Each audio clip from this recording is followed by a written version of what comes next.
Salam əziz 5-ci siniflər. Bu videoda Azərbaycan dili fənnindən ilk mövzunu izah edəcəm. İlk sual belədir. Əməkdaşlıq və qayğıkeşlik sözlərini izah edin. Sizcə həyatda uğur qazanmaq üçün bu keyfiyyətlər insana necə kömək edir? Əməkdaşlıq ortaq məqsədə çatmaq üçün qarşılıqlı yardım və birlikdə işləməkdir. Qayğıkeşlik isə başqalarına qarşı diqqətli olmaq, onlara sevgi, həssaslıq və yardım göstərməkdir. Əməkdaşlıq işi bölüşərək məqsədə gedən yolu sürətləndirir. Qayğıkeşlik isə çətinliklərdə ruhdan düşməmək üçün mənəvi güc verir. İndi isə Uğurun Sirri adlı mətni oxuyacağam. Paltar dəyişmə otağında ağır sükut var idi. Hamı pərt vəziyyətdə oturub başını aşağı salmışdı. Qapı açıldı, Rüfət müəllim otağa daxil oldu. Hə, uşaqlar, növbəti oyunu da uduzduq. Özü də 1-4 hesabı ilə. Nə baş verir, niyə qalib gələ bilmirsiniz? Heç kimdən səs çıxmadı. Elə bil qurbağa gölünə daş atmışdılar. Kapitan, bəlkə sən deyəsən, Rüfət müəllim üzünü Ceyhuna tutdu. Müəllim, mən nə edim? Yeganə qolu mən vurdum. Oynaya bilmirlər də. Bəs sənə topu kim ötürdü? Natiq dözməyib onun üzünə bozardı.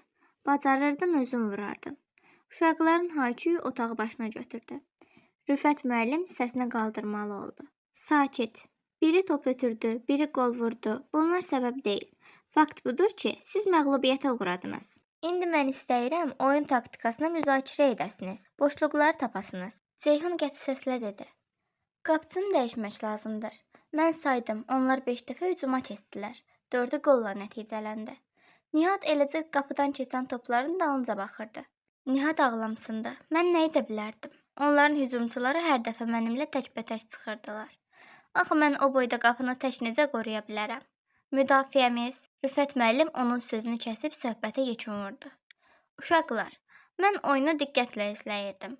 Sizin hər biriniz fiziki və texniki baxımdan rəqib oyunculardan üstün idiniz.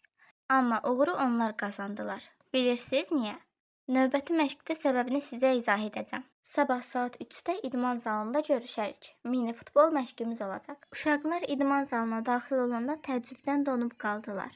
Döşəmə rəngli şarlarla dolu idi. Rüfət müəllim uşaqları sıraya düzüb dedi. Bu şarların üzərində sizin adlarınız yazılıb. 2 dəqiqəyə hər öz adı yazılmış şar tapmalı və sırada yerini tutmalıdır. Unutmayın, bu komanda oyunudur. Diqqət, 1, 2, 3. O fit saldı, vaxt getdi. Oğlanların arasında çaxnaşma düşdü. Bir-birini itələyir, yerdən şar götürüb baxır, sonra uzağa tullayırdılar. Nəhayət Natiq əlində şar müəllimin yanına qaçıb sevincək dedi. Müəllim, budur, tapdım. Sıraya dur, hələ 40 saniyə var. Rüfət müəllim sərt səslə dedi. Vaxt bitənə qədər daha 2 nəfər öz şarını tapdı. Qalanları şarların arasında pərişan və çarəsiz halda dayanmışdılar. Tapanların arasında Ceyhun da var idi. Rüfət müəllim ona yaxınlaşdı. Ceyhun, deyəsən sən də sevinirsən. Fərqində deyilsən ki, komandanı uduzub. Axı mən xəbərdarlıq etmişdim, bu komanda oyunudur. Sizin hər biriniz o zaman qalib gələ bilərdiniz ki, komandanızın bütün üzvləri öz şarlarını tapsınlar. Rüfət müəllim hamını yenidən sıraya düzüb dedi. Bir daha cəhd edəcəksiniz. Amma taktikanı dəyişirik. İndi hər kəs yerdən bir şar götürsün. Üzərində kimin adı yazılıbsa ona versin. Fit çalındı. Heç bir dəqiqə keçmədi ki, hər kəs öz adı yazılmış şarı alıb sıraya qayıtdı. Rüfət müəllim gülümsəyərək dedi.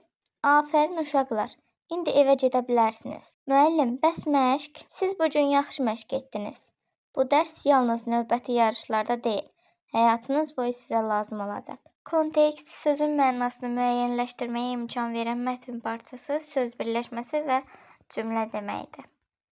A sualını mətndən əvvəl həll etmişdik, indi isə sıra B sualındadır. Mətndəki ağır və bozarmaq sözlərinin kontekstdə uyğun mənalarını izah edin. Bu mənaları həmin sözlərin həqiqi mənaları ilə müqayisə edin. Mətnin birinci cümləsi belə idi. Paltar dəyişmə otağında ağır sükut var idi.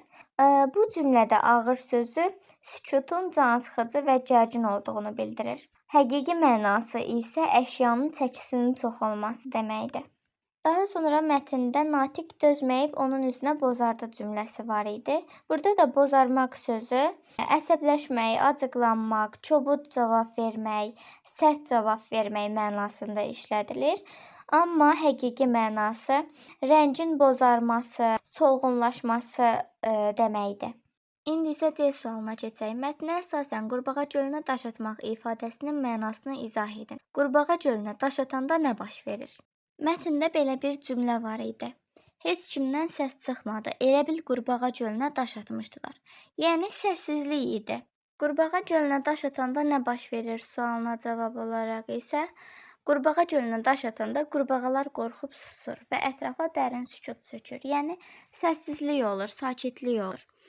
Bu mətndə də bu mənada işlədilib. Növbəti suala keçək. Mini futbol oyunu futboldan nə ilə fərqlənir? Sizcə mini hissəcik sözə hansı mənaçaları qatır? Tərkibində mini hissəcik olan sözləri izah edin. Mini kompüter, mini zavod, mini market. Mini futbol futbola nisbətən daha kiçik meydançada daha az futbolçu ilə oynanılır. Mini hissəcik sözə kiçiklik, yığcamlıq mənasını verir. Mini kompüter adi kompüterlərdən daha kiçik ölçülü olur. Mini zavod kiçik həcmli istehsal gücünə malik olan müəssisədir. Mini market isə böyük supermarketlərə nisbətən əsas ərzaq, gündəlik tələbat mallarının satıldığı kiçik marketlərdir. Hələlik bu qədər. Dərsin davamını və digər mövzular növbəti videolarda paylaşacağam. Kanala dəstək olmaq üçün videonu bəyənib abunə olmağı unutmayın.